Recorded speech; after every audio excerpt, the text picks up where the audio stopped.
evening and welcome to another exciting episode of 48 Shades of Football, the podcast that's the #1 K-League podcast on iTunes.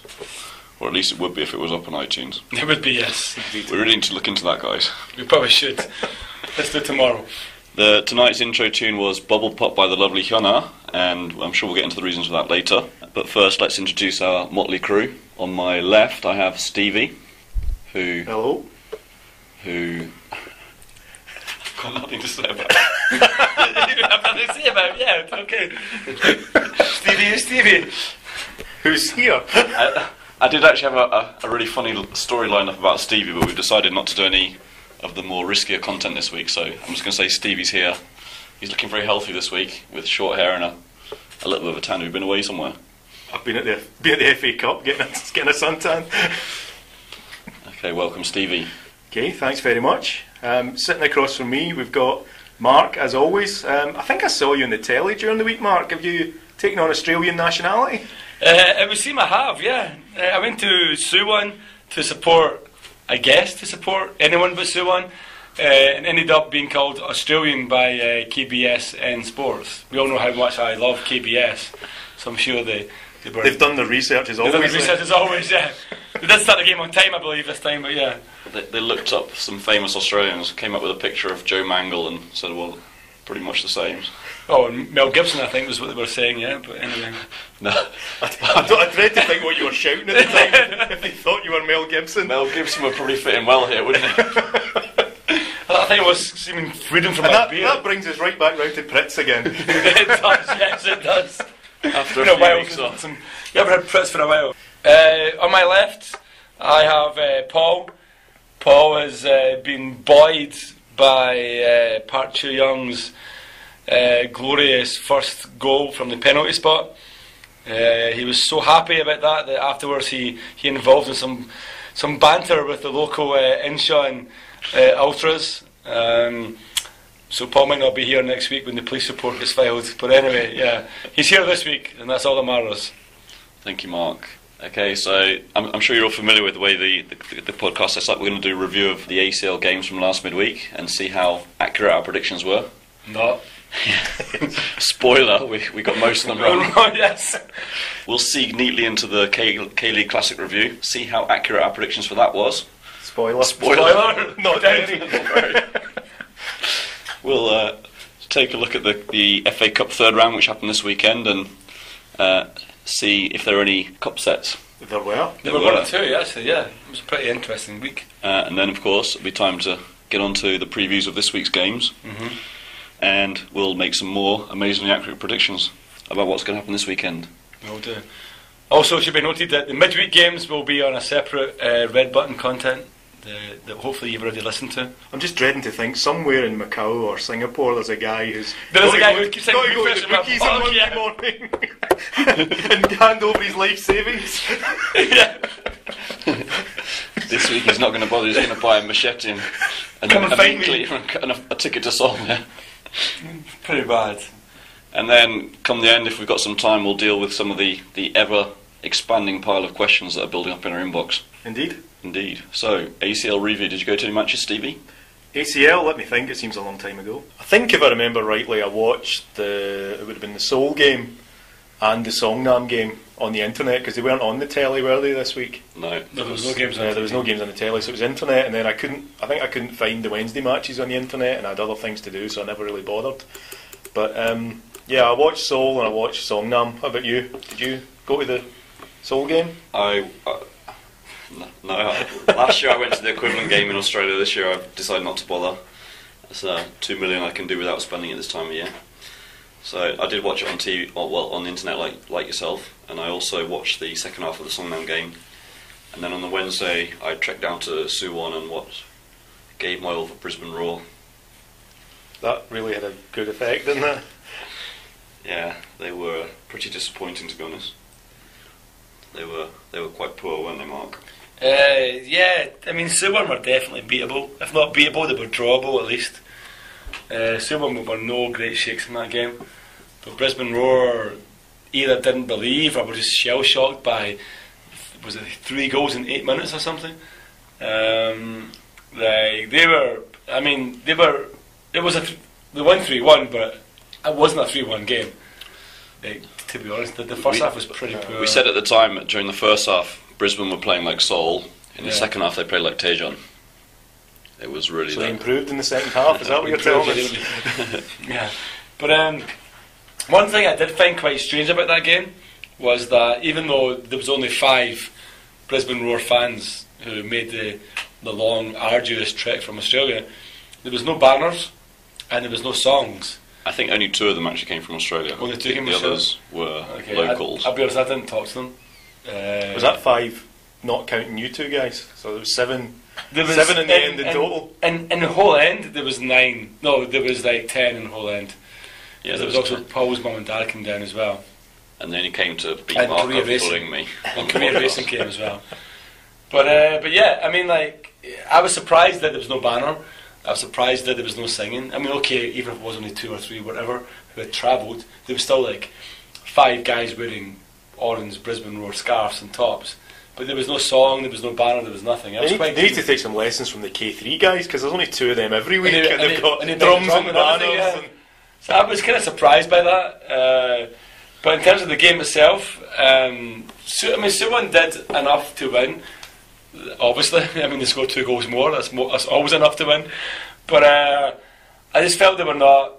I think like a 3-1 victory. I mean, And it wasn't like Suwon were astoundingly brilliant. It was just Brisbane were really poor. They didn't put up much of a fight. Poor at all. defensively. They were just poor. Like in their 10-minute spell in the second half, they just looked like they've never seen a football before. Then once they scored, you actually looked at it. I mean, I think I said to Paul at the time, if they got a second, they would get a third, and that's how the game looked. Yeah. Brisbane looked like they would have like got at least a draw after they did score the goal. They're defending for 2 of the goals that they lost to Suwon was atrocious. Yeah. There was no stopping Yum Ki-hyun's free kick, which is like the guy's. That seems to be a pretty common theme this season, doesn't it? It's like Yum's free kicks, bang. He's been by far the best player in the K-League this season. For me, I think. Which is good because hopefully he'll get back into the national team and displace one of the underperforming foreign-based Korean players. I think they could do with someone who can bang free kicks in like he has been doing. So. Yeah. Might be their only chance of a goal in some games. Well, so if you got somebody that can fire in a free kick, yep. I mean, the free kick against Brisbane was fantastic. Then Brisbane equalised from their own free kick. The guy swung it in. No in goals was pretty poor. Yeah, it came in from I don't think they equalised. I think it was like. Does he equalise there? Yeah. Sorry, pull one back, guys. I mean, pull one back. Sorry, I was hoping sure it was they an were equaliser. 3-0 down at the top. They were 3-0 down at the time. He was thinking away goals count triple. I was thinking that any goal against Suwon counts triple. To be honest, but yeah, they pulled one back. Is what I meant to say. In your head, they equalised, and you went away happy. I was. I went for some Gamja time soju afterwards. But they swung the ball in. Suwon's defence was poor. Suwon's goalkeeper was pretty bad. Obviously, we've discussed this. That Jung is still out injured with his broken pinky or whatever it is. His broken ego probably. And saying that, Old No must have done quite well given their ACL performance and given where they are in the league. He must not be a horrible keeper, or their defence is so good that it doesn't really matter who's behind him. He's been doing okay, but he should probably have got to the Brisbane goal. I mean, he should have done a lot better. Yeah. We did tell him that much politely. to do, did he? No, we told him politely that he should have done much better. I'm sure he did. He thanked us for the positive criticism and said he would probably constructive feedback, and he'll work on it in the future. He'll work on it in the future, yeah. And we said, well, keep working on it because you're a hard worker. Is that what you shouted? I believe that's what me and Paul shouted. Something along those lines, anyway. I also went to 2 games last week. I went to none this weekend, but I went to 2 games last week. I also went to Songnam's nothing each at home to Gwangju. I think I predicted that as being an amazing must-go-to game because obviously Songnam had beaten Gwangju in China, and I thought that the Chinese would have had something to prove. I think the only thing they had to prove was that they didn't really care about the ACL.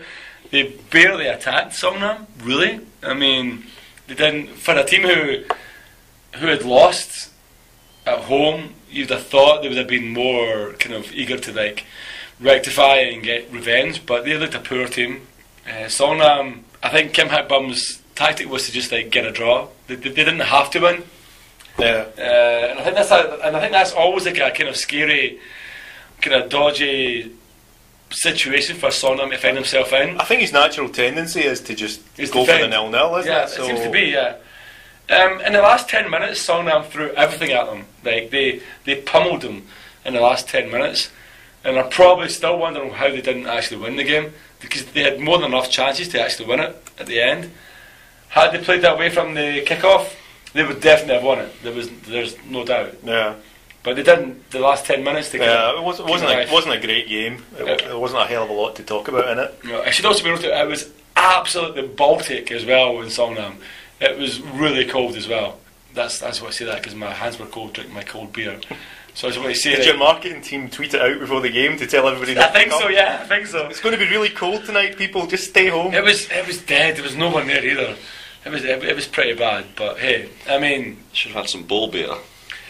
Should have some bull beer. You know, when you were in PE back in the day, and the teacher said, "Oh, if your hands are cold, if you want to warm them up, put them in your armpits or on your balls." No, I think you must have gone to one of those private schools. Catholic school. Yeah. Did you went one of those listed schools, Paul?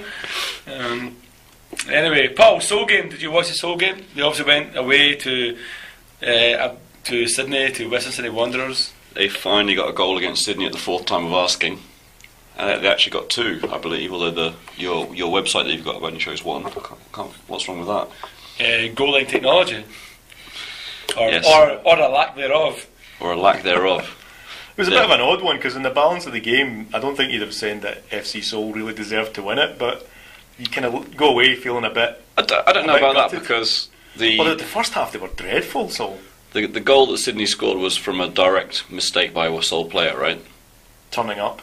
It's always a mistake if you're a Seoul player. And they were in the first half. It wasn't really a mistake. It was just awful defending by the whole back four. They just let the guy just go straight through the middle of them. But it came from a misplaced pass from the Seoul defender straight to the Sydney guy, and he just ran on and went through like a hot knife through butter through the rest of them and scored his goal. It was definitely a partner of the Red Sea moment in the middle of the Seoul defence. And during the first half, there were 3 or 4 occasions like that where they gave the ball away direct to the Sydney players, and they had more chances to score. Yeah. In the second half, they actually turned up. They had a bunch of chances which they missed. They finally got the goal, and then right before the final whistle, they had the ball over the line. You can't really fault the referee or the linesman for not knowing it was a goal. I mean, they have to be sure that it's a goal before they can give it. It certainly looked like a goal when I first saw it. I thought that's gone over, and he's cleared it away. But yeah, if you're the linesman, definitely had no chance to see it, because the ball would have been shielded by the goalie's body. Yeah.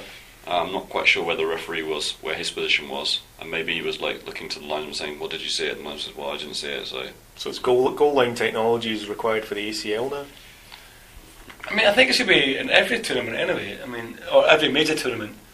I mean, maybe not in the K3. Well, I guess they had to make a choice between the magic spray stuff for the free kicks or the goal line technology. They only had one. Yeah. Because the budget was done, yeah. I'm sure Sepp was Sorry, we've just bought 25,000 aerosol cans of shaving foam. I'm sure that's not all Sepp bought with his brown packet from the Middle East as well. But anyway, I mean, Seoul should have won that game, but they're still winning with a shout, though, eh? Well, interestingly enough, Gwangju Evergrande lost this week away at Kashima, so that's kind of really throwing the group open. Yeah, it's Kashima, who would basically have been out if they'd lost, and now back in with a sense of potentially making something of it. So yeah, it's all kind of open now. And what's your next fixture for Seoul? Gwangju at home next Tuesday. Next Tuesday, yeah. Which, if they win, would put them clear of Kashima, which would actually put Kashima out, I guess. Yeah. If you beat Evergrande. Yeah, that was Kashima out. That's a big if, though, isn't it? Well, there's another team that we're yet to beat. So yeah, but I mean, let's stay positive for once. Assuming Kashima don't. I mean, I guess. You assume that if Gwangju went to Kashima and lost, they've also lost once or twice in the Chinese league already this season. So clearly, sending Lippy upstairs and bringing in whoever is their new manager. I'll probably defend on the fixtures, because you assume Gwangju are going to get through. Yeah. So their last game, what's their last game? Their last game they may not. Their last game will be Sydney at home. Okay. So you'd think they ought to win that. I mean, looking at it, Yeah. if Seoul can get something from Gwangju at home, it means the game in Japan is really important. It means that they have to go to Japan and win. I think Paul talked last week about Seoul's kind of Japanese excursions and how they haven't done particularly well. But I think they're still. I think that one each against Western Sydney Wanderers was huge.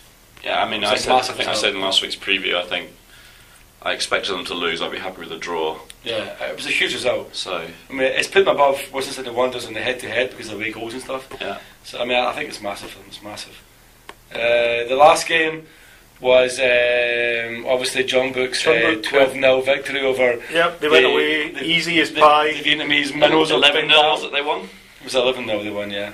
Obviously, I called that one completely wrong, and now John Book find himself drawing one each with the Vietnamese champions, which is kind of shocking. They took the lead, and I think, from what I didn't see it, but from what I read on Twitter, they pretty much the minute after they took the lead, Bin Duong, or whatever they're called, just pummeled them, just threw everything at them. It was a really late goal, wasn't it? The Yeah, it was equaliser? like last minute or something. Yeah. Like that. But they deserved it. I mean, from what I read, I was reading on Twitter, people were just saying another attack, a flurry of attacks. They deserved it.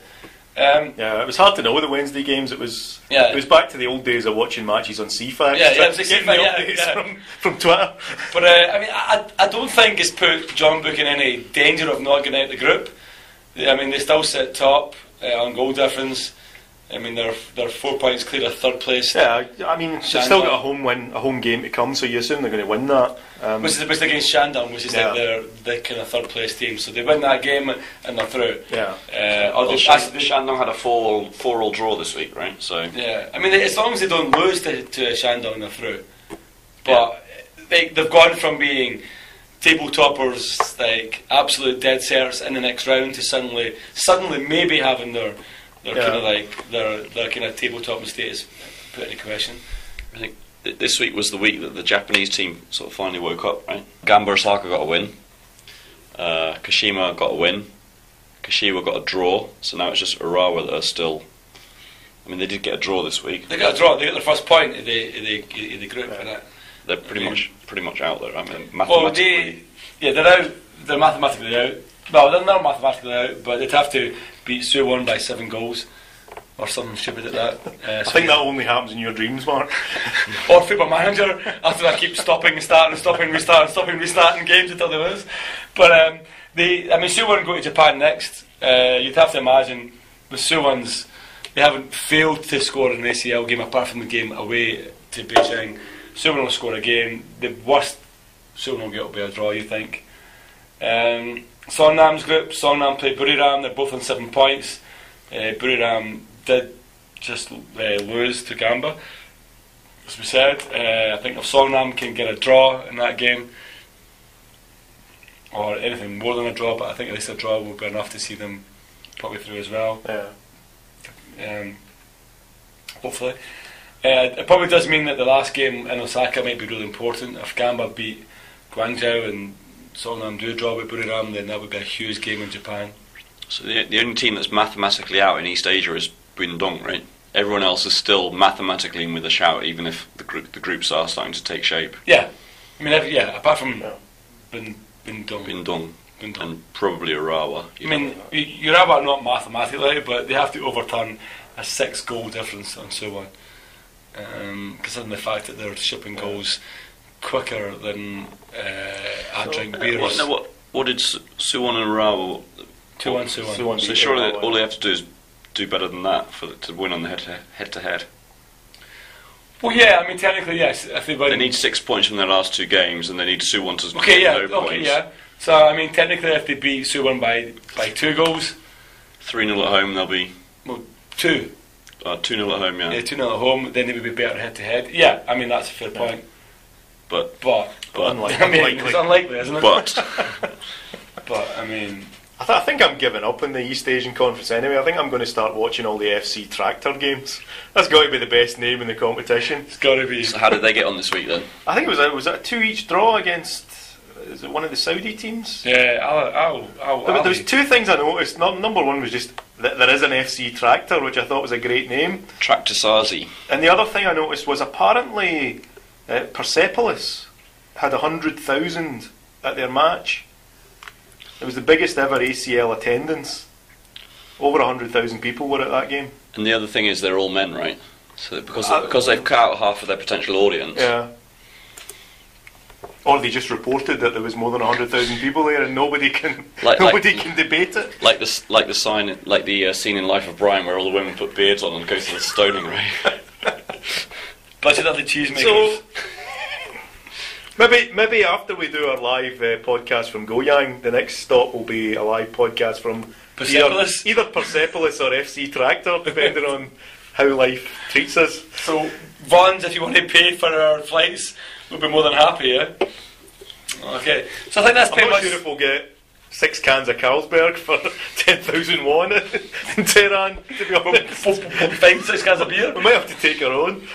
But I think that's pretty much the ACL review summed up, I think. That's an interesting fact you brought up, Steve. I'd like to sort of discuss the West Asian side of the ACL a bit more, but I guess we don't have the knowledge, and our listeners It doesn't usually stop us not having the knowledge, but yes, let's move on. Let's move on.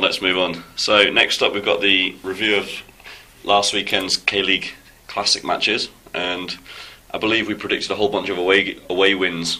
I think we said it was all going to be very predictable, and then we'd come back and we'd say we got 5 of them wrong, and I think we were right in saying that we got 5 of them wrong. I think we did say it would be 5 aways and 1 home, with the 1 home being Songnam, so we got that one right. We got that one right. In terms of our 5 aways, I think we got them all wrong.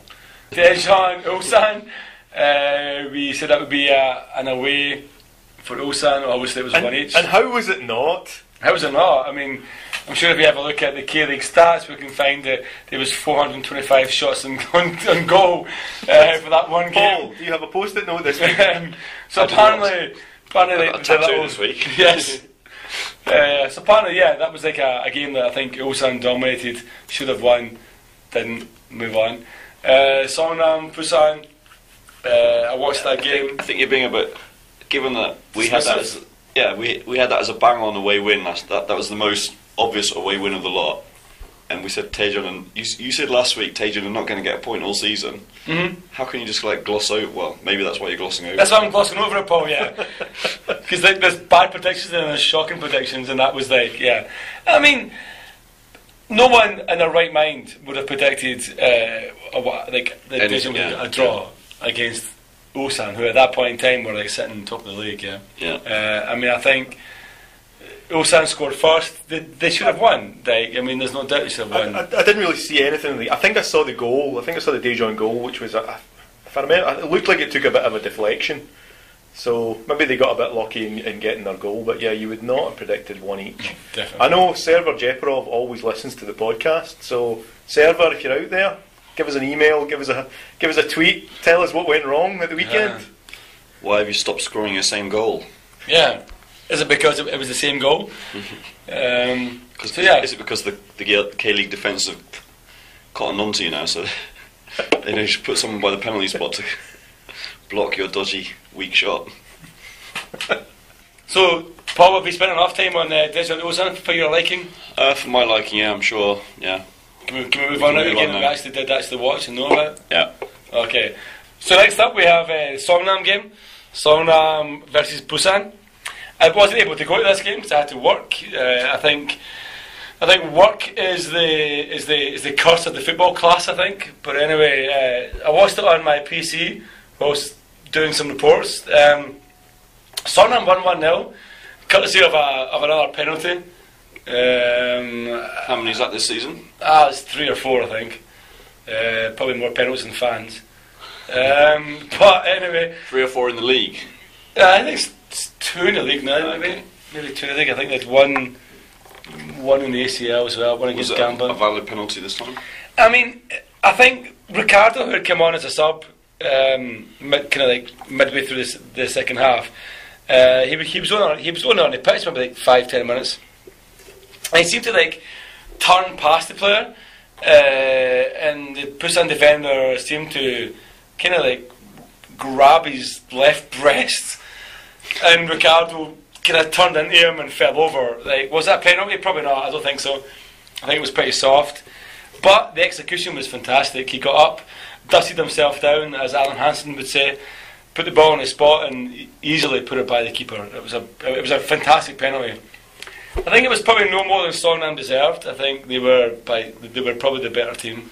How was last week's hat-trick hero? Did he put in a good shift this time around? He didn't start the match. He came on just before Ricardo, maybe 10 minutes into the second half.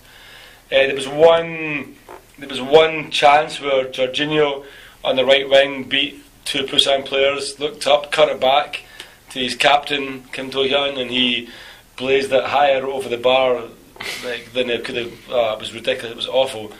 It was a horrendous miss, to be honest. Gwangju played the whole game. He's become like Oppa. What was they call him? Like Oppa Wijo or something. I think the Songnam fans or the Songnam girls call him. He seems to become. Is he any relation to Wee Joe Miller? I don't think so. I think he should be. But that's been 4 weeks ago when they tell that joke. Yeah. But he seems to be the poster child of Songnam this year. He seems to be the one that kind of he scored a couple of goals in the ACL. He got that penalty against Suwon a couple of weeks back. So it was a good game. Like Songnam should have won. Him signing for Seoul in the summer then. No, well, trust every other Songnam good player. He'll go to Suwon, surely, won't he? They'll be off to China and. Well, his hero according to his interview, his hero is Hong Chau. So I'm assuming he'll follow Hong Chau down to Suwon. Down the road to Suwon. Although I don't think Hong Chau's still at Suwon. Maybe he'll sign for FC Tractor. Maybe, well, after hearing this podcast, he might very well do. But Songnam deserved the 1-0 victory, but that's coming from a Songnam fan. But I think they just edged this match. Penalty was a little bit dodgy, a little bit fortuitous. And there's no Busan fan to disagree with you, so at all. There's no Busan fan at all. There is actually a lot of foreigner fans at Busan, including one from Newcastle. So you don't want to be arguing with him. Why? Because he's a big mofo. Yeah. Vaughan's City Hall. He's bigger than you. Vaughan's City Hall. I like a challenge. Okay. Next up. On Saturday, the last game on Saturday was the 4 PM kickoff. It was Jeju v Pohang. A chance for Pohang to resurrect their title bid, like their title hopes after a pretty erratic season. They also went to Jeju and won, Stevie, didn't they? Absolutely, didn't they? Yep, Paul, didn't they? Apparently not, unless someone dyslexics entered the scores into the website there. Yep, well they didn't. No, they lost 1-0 to Jeju. Pohang have had a horrendous season. They find themselves 8th in the league. They've had a terrible season. Jeju, as we've said before, a tough place to go and get points. I think they did just enough this time. I didn't see the game, but yeah, I mean Jeju won. Pohang didn't. That's about as much as I know. That's as much as I know as well. I didn't watch it, and to be honest, I wasn't really interested in watching it anyway. No sign of Fury at the game, no.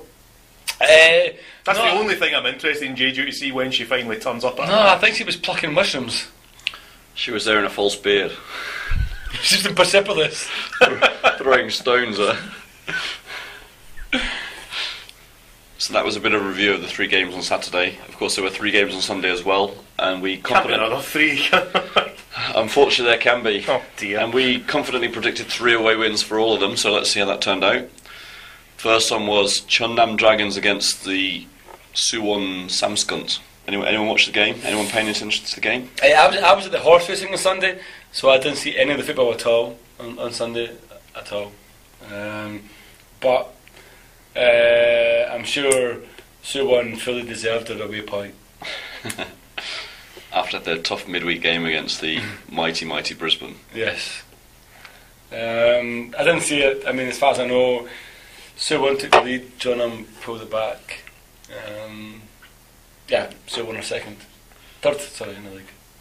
I think, we commented last week how good Cheonnam's defence was, so the fact that Suwon go there and get an away goal was probably commendable, but I mean, between the 3 of us, we don't really have enough anything to say about this game. I mean, apart from the one game, the home match against Pohang on the opening day of the season.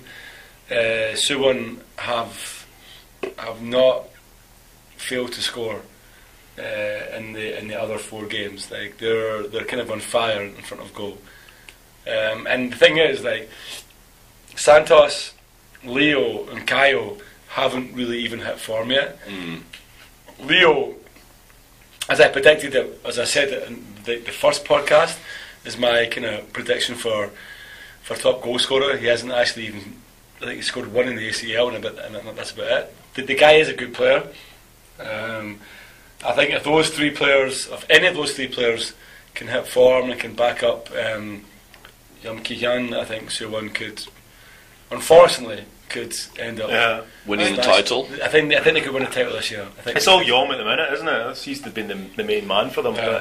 Certainly the fact that they're sitting that high up this early in the season, because normally they're slow starters. These are slow starters, yeah. So like they're tough to beat. Like they're almost impossible to beat at home. Obviously, they welcome Seoul this weekend, which we'll talk about in the preview.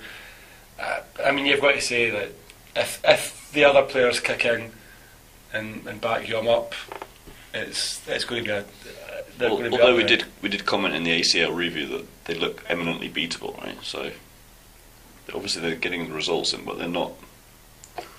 I don't think they've played anywhere near the standard that Jeonbuk have played at. But I mean, Jeonbuk have been erratic as well. I mean, they've been like as poor as they've been impressive. I mean, I think. I mean, Suwon. I don't know. Like Suwon just strikes me as being. I'm not saying Suwon are going to win the league, but they're going to be there at the end of the season. It's not going to be the walkaway. It's not going to be the kind of the walkaway title that there was last year with Jeonbuk. I mean, like Suwon were second last year, but I think Suwon are going to be a lot closer this year in terms of points. Jeonbuk might still win it, but Suwon are going to be pushing them until the last couple of games this year. I mean, we're talking of Jeonbuk. How did they get on this weekend? This weekend, Jeonbuk beat Gwangju. They beat them in Gwangju's home match, which is obviously not actually at their home. It's in Mokpo. Sunny Mokpo. They won 3-2. Again, 2 teams that are kind of free scoring teams as well. I mean, that was a good victory for Jeonbuk. I mean, Gwangju have been the kind of dodgy. I think that must have been a late goal for Gwangju as well, because I think when I left the game I was at, it was 3-1. So then I noticed the full time was 3-2. So it must have been a late one from Gwangju. I mean, Gwangju took the lead, and then it was just like the Leonardo show after that. I think he pulled one back to equalise. Got the third goal as well in the second half. As you said, a very late goal. I think it's been credited as an own goal. I think I'm not really sure. But yeah, I mean, Jeonbuk are a good team. This we know. Do you know what I mean? Like, and they probably will romp the title, or they will win the title. But I don't think it'll be the romp it was last year. Yeah, but I guess, I mean, for Gwangju it was looking like they were going to be putting up a bit of a challenge, but that's two defeats in a row now for Gwangju. Yeah, it's 2 in a row in the league, and they're starting to ship a few goals as well. So I think you might see Gwangju now dropping back down to the They have lost to six. They have lost to like first and second. They've lost to Ulsan last week and Jeonbuk this week. I think we discussed this maybe a few weeks back in the podcast where Gwangju had actually only played lower table teams. Yeah. And I had said, well, they're beating the teams that they have to beat in order to stay up. So I think that might have elevated their position to like the top of the table. I think they will definitely stay up, but they're going to have to like kind of stop that rot pretty soon, I think. But yeah, I mean, Jeonbuk are 2 points clear now of Ulsan, 3 clear obviously of Suwon. So you're going to go ahead and give them the title? No, as I said, I think Suwon will push them all the way. I think Jeonbuk will win it. They'll win the title, but I think Suwon will push them to the last couple of games. Like Suwon, it pains me to say it, and it really does. Like, but Suwon are looking at a pretty good team this season. And your tips for the title, Paul? FC Seoul? As I discussed in week 1 of this very podcast, Still confident? You can't argue with fate. But apparently reality would like to argue with fate. I mean, you're currently sitting 9 points adrift of Jeonbuk. Yes, but There's still plenty of games to play. Well, if we talk about Seoul's match this weekend, they went to Incheon. Seoul will be in the bottom group when we split, so they won't have any chance to play Jeonbuk again. They got a 1-1 draw away at Incheon this weekend, and that's 1 point better off than last year when they lost away in one of the worst games of the season. So even Jeonbuk only went to Incheon and drew. So I mean, the future's bright. The future's red and black. The future's bright. The future's park.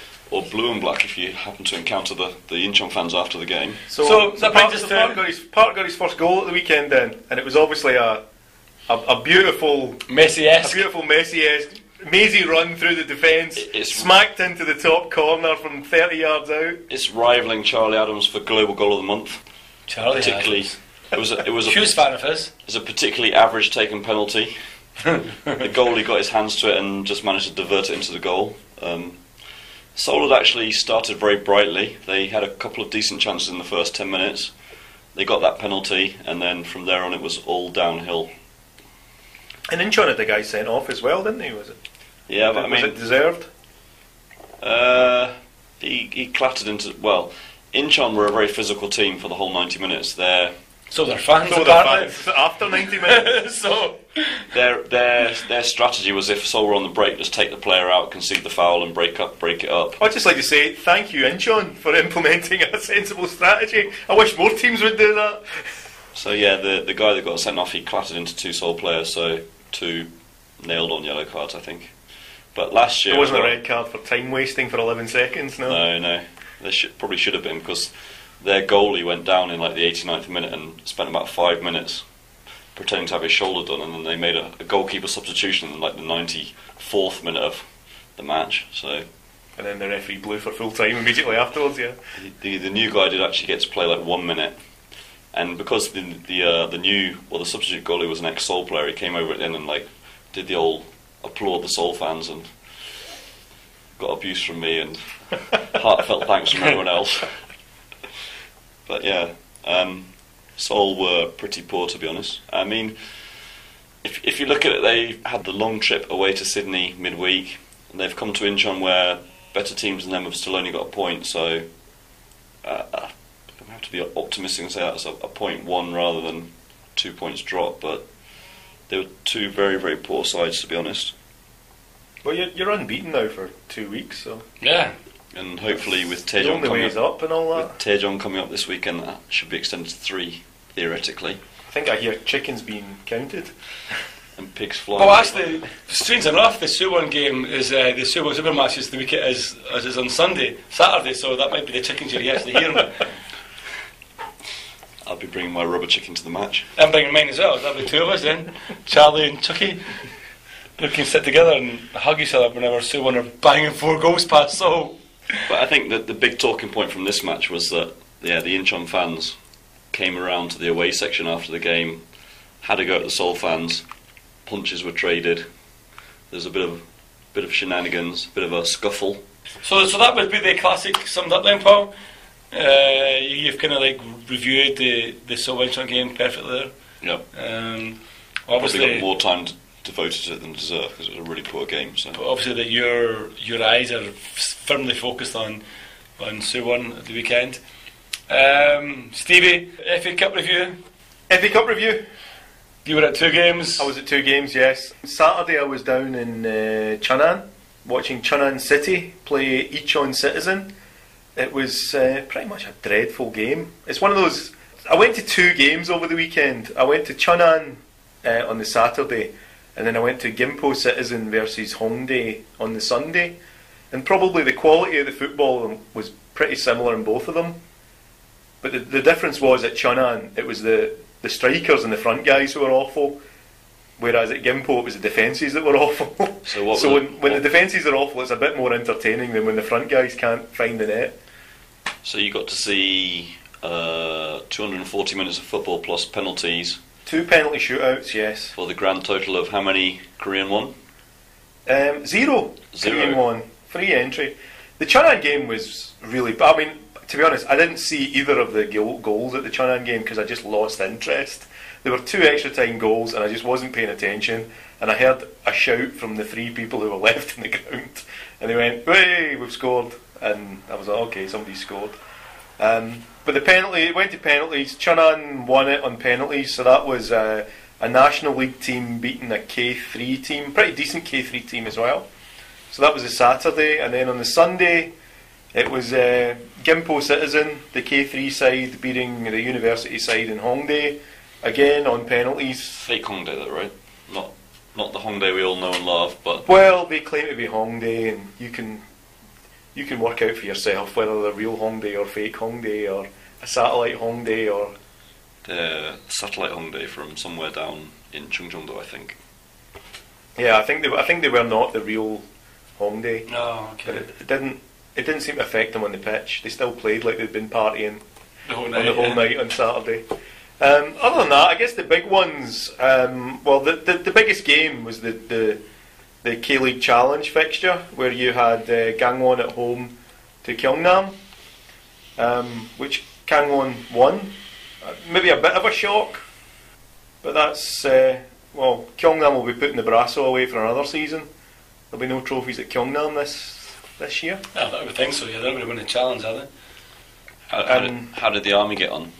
Well, that was the big shock. The army lost to Gwangju HNP, the Gwangju isotopes, as I like to call them, the hydronuclear power guys. I always want to say the prison service. It's like the. But I mean, that was a weird Like one. I Homer Simpson. didn't see the team lines. I don't know if Sangju put out a full strength side or not. And they were at home, right? But well, yeah, they were at home to a National League side. You would have thought, again, a bit like Ulsan at Daejeon, you would have thought Sangju would have absolutely destroyed them. Yeah. But they didn't. So again, that was the big shock of the round. The only other thing that I think probably came close to a shock was Suwon lost to Ulsan Mipo, which probably wasn't that big a shock. I think we called that was the one last that we week. called last week as Yeah. the potential banana skin, right? Yeah. Yeah. So I think Ulsan Mipo probably maybe a better side than Suwon, but it's been 2 or 3 years now since they've actually played each other. But that was the other one. Everywhere else, I think it was more or less as predicted. All of the K2 sides got through, Yeah. except for Gyeongnam and Sangju and Suwon. So Eland presumably got their first win. So Eland got their first win. They celebrated it as if they'd won the World Cup, apparently. And how many people were there to watch it? The crowd was about 1,500, so again it was a decent crowd, but again that must be all the season ticket holders, all the Founders Club. Plus, I doubt very many people paid 12,000 won to go and watch the game, so... I know a few proper Seoul fans who went along because there was no Seoul game on the Saturday, so it was voiced by a handful at least. I had a bit of a moan about it on Facebook. There was no ball beer on sale at Leol Park. It's the fancy IPA and craft beers down there. So, I mean, next round we've got the big boys coming in. Next round's the big boys coming in. Everybody's praying for the Seoul Eland FC Seoul derby. We've all got our fingers crossed. I hope so. After the last few years of praying for the Anyang Seoul derby, which has not happened yet. I mean, they did play Suwon once, right? Anyang. Yeah, Yes. they played Seoul last year, I think. So, yeah. Anyone know when the draw's going to be made? Must be soon, right? Because Some day during the week. I think it's Thursday or something like Yeah, that. it's this week, isn't It's it? this week, I think. matches week. are due to be played on the 29th, right? Yeah. So, must be soon. Should the draw's Thursday? It's It's Wednesday. either the 16th or the 19th, Yeah. I think. I can't remember which one. I don't think it's Wednesday because obviously the games are on. I think I'm sure it's Thursday. Yeah, that would make sense. I'm sure it's Thursday. So I'm sure. So I wonder if they'll have the old Scottish style hot balls and cold balls to keep the two Seoul teams Of apart. course they will. Of course they will. You cynic, you. Anyway, I'm just looking forward to FC Seoul having to go to Leol Park and get the 250 seats in the corner, and to see how they're going to try and segregate that. Yeah. Would be a great laugh. Hopefully they'll play. Given that they've only got one entrance, they've only got one gate, everybody has to go in the same way and out the same way. If there actually was a real rivalry there, a real game that there might be a bit of niggle, I think it's going I'd to be be... more worried if you get drawn against Incheon, to be honest. 'Cause those Yeah, that's guys what we are- say. Yeah. Yeah, I'm sure we'll have something more to say about the draw next week once it's actually been made, and maybe we'll point out a few of the tastier ties. So that's a review of last week's games, which brings us right on to the preview of this week's games, which are fast coming up. That should be easy enough. 6-1-0 home wins. Yes. And St Mirren will avoid relegation as well. Who's at home? They're all going to win. St Mirren avoid relegation. This week's home teams are Jeonbuk, Suwon, Gwangju, Incheon, Busan and Daejeon. There you go. 6 winners, every man jack of them. Okay, I'm going to go for so the first game, Jeonbuk Jeju, the 2 p.m. kick-off on Saturday. That's a Jeonbuk victory. Maybe 2-0. No, it's going to be a draw. Yeah, Jeju are hopeless away from home. For that game, I think Jeonbuk will have way too much for Jeju. Should be, shouldn't it? Should be 3-1 Jeonbuk. I'm going to I also think that Edu and Nino will continue their good form for the season so far, and one of the two of them will score, probably with a Leonardo assist. Jeonbuk Jeju, Jeonbuk win. Next up, we're going to skip over the Super Match. I thought that was going to be a 3-1 home win as well. Yeah, I think that's what it's going to be. Gwangju at home against the mighty Songnam. Another game in Mokpo. The Busan Killers. Well, we've already decided that Gwangju's bubble has well and truly popped, haven't we? So, yeah, let's go for it. Let's say Songnam are going to go a 1-0 away win. Songnam, I think maybe with Stevie. If not a 1-0 Songnam win, then a nothing each. Is what I think. Paul? I think it depends on how Weejo does. It does. If Weejo plays well, then I guess Weejo might play well and Big Do might play well. And you have to assume, given the number of penalties they have, you have to wonder when Songnam are going to run out of their brown envelopes to give the ref each week. Yeah, you'd have to. But I think they have one more left. One more. So I think they'll get a penalty this weekend as well. And probably win 1-0 by a trickling Hwang Hee-jo. Should have been saved by someone in the stand penalty. Next up, the other game on Saturday, the big one, the Super Match, El Clasico, the Old Firm Derby. As gets trotted out every year, this is one of the biggest 7 derbies in the world. I don't see it myself, but someone somewhere wrote that in a report once. So. Yeah, it's kind of hemorrhaging fans pretty quickly. But this one, I'll be there. I'll be standing there with my chicken round my neck. But I unfortunately believe Suwon will win comfortably. Well, Seoul did win twice at Suwon last year, so they did against the odds both times. Against the odds both times, but that was a Seoul team that wasn't quite as poor as this Seoul team looks right now. Yes. Against a Suwon team that, if they click, I think Suwon are probably. I think Seoul are probably equally as poor as they were last year, but Suwon are definitely a little bit better. Yeah. But they are beatable if Seoul were to play like they did in the second half against Sydney. I think they could be very competitive against Suwon, but on the balance of what I've seen this year, the likelihood is they're going to be the same shit that they have been all year. I can't see anything other than a Suwon win. I don't want to say that. Like 2-0. 2-0.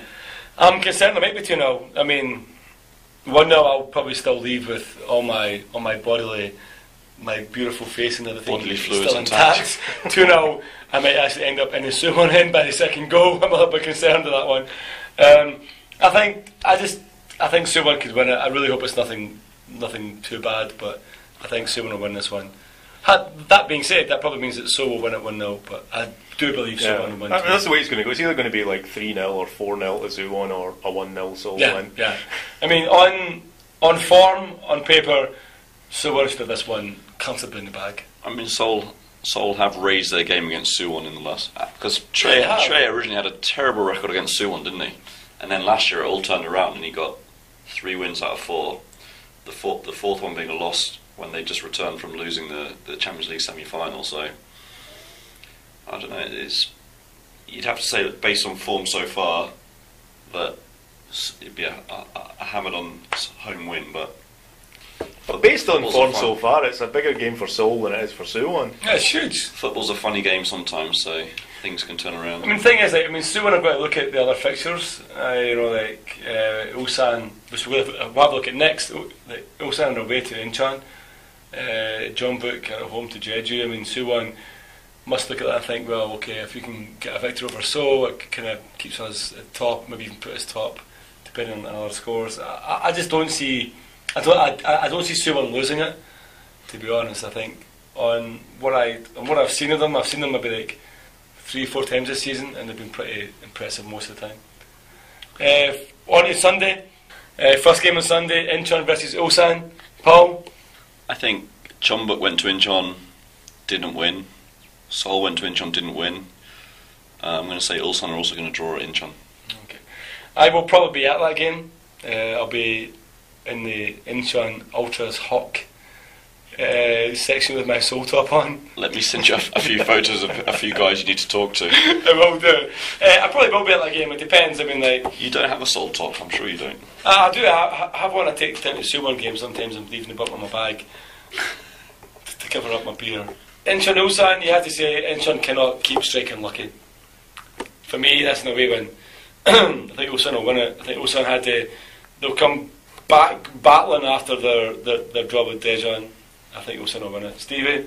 Yeah, I don't know. Of all the teams that you think might be the ones who slip up at Incheon, probably Ulsan. Yeah, but the ones Ulsan would be the ones that you would pick, not the two that already have. We've already concluded that Ulsan's bubbles burst, right? That was Gwangju's. It was Ulsan and Gwangju. Yeah. So why? I see no reason to assume they're going to go to Incheon, which is not a particularly easy place to go to. Yeah, I mean, it all seems to depend on the Wookiee. If the Wookiee gets a hat trick, they'll win. If he plays like he did at the weekend, they won't. Yeah. So my money's on the team in black and blue. There you go.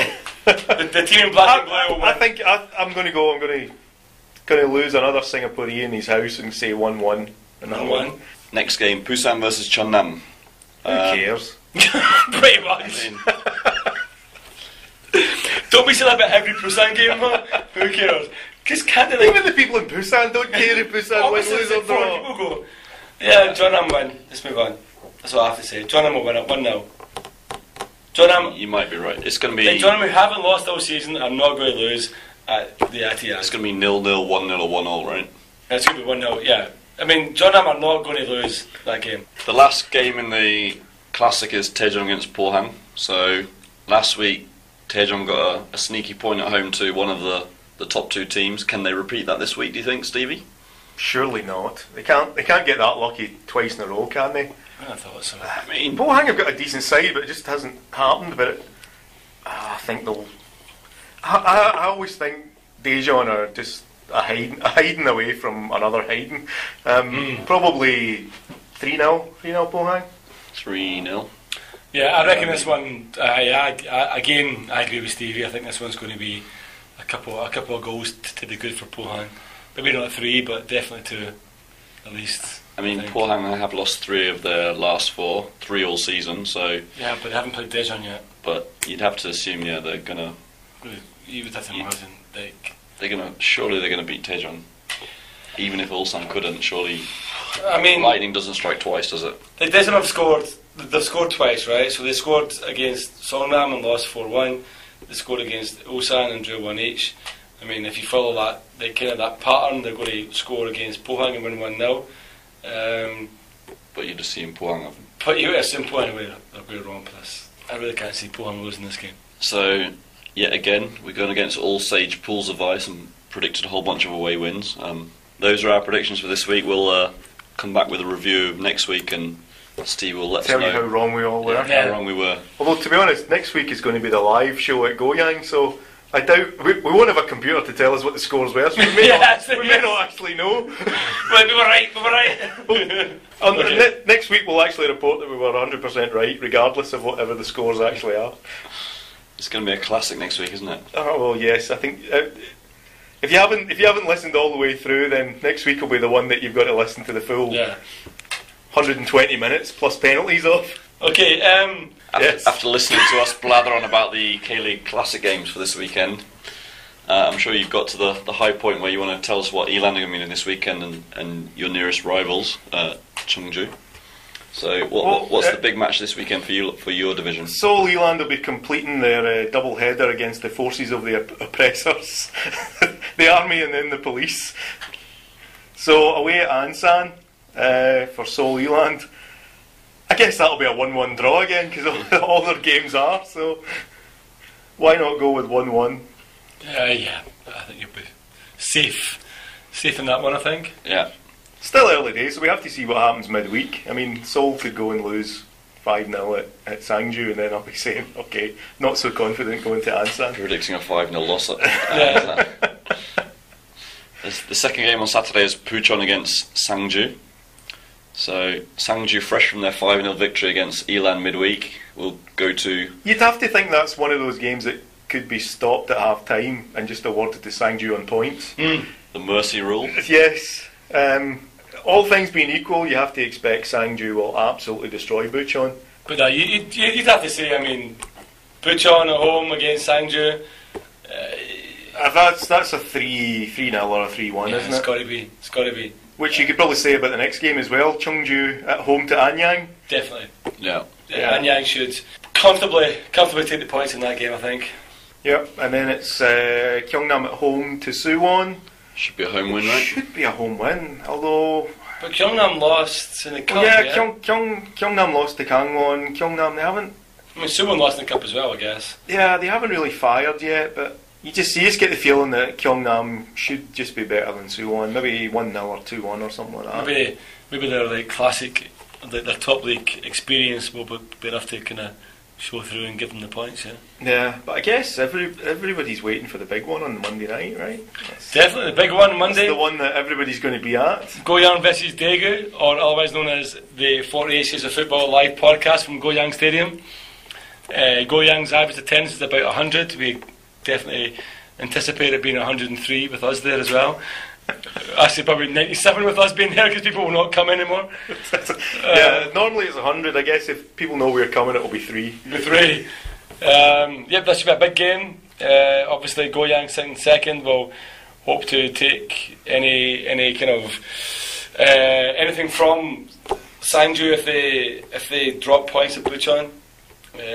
Depending on what happens, Goyang could end up going top, which would be pretty amazing to see them go top while we're live podcasting from the stadium. The three of us are going to be at Goyang High versus Daegu on Monday the 20th of April. From 6ish. From 6ish. The kick-off is 8 PM, right? And we'll be doing the podcast sort of live from the stadium. Yep, there'll be a pre-podcast and a live segment. A live segment and a post-podcast. And a post-podcast. And a post-mortem. So, if you're in the area and have nothing better to do, please come and join us. If you have something better to do, please let us know what it is so we can come and join you. And hopefully, if you're one of the 22,000 regulars at Daegu, let us know that you're coming up to the match at Goyang. But I do believe we'll have at least one special guest, right? We will have one special guest at least, unless he fails the show. But yeah, we should have our first live podcast guest next week, which will be Korean football expert and long-time FC Seoul sufferer, Korea Racing, who should be present. Who hasn't been to a single Seoul game this year? That is due to work. Lucky him. He will be there on Saturday though at Suwon.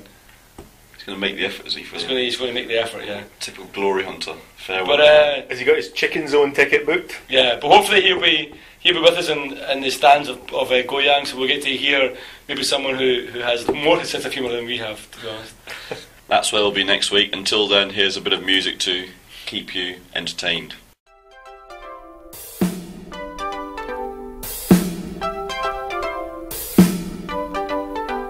It's the time of year, now that spring is in the air, when those two wet gits with their girly curly hair make another song for moronic holidays that nauseate, eight in a million different ways. From the shores of Spain to the coast of southern France, no matter where you hide, you just can't escape this dance. Oh,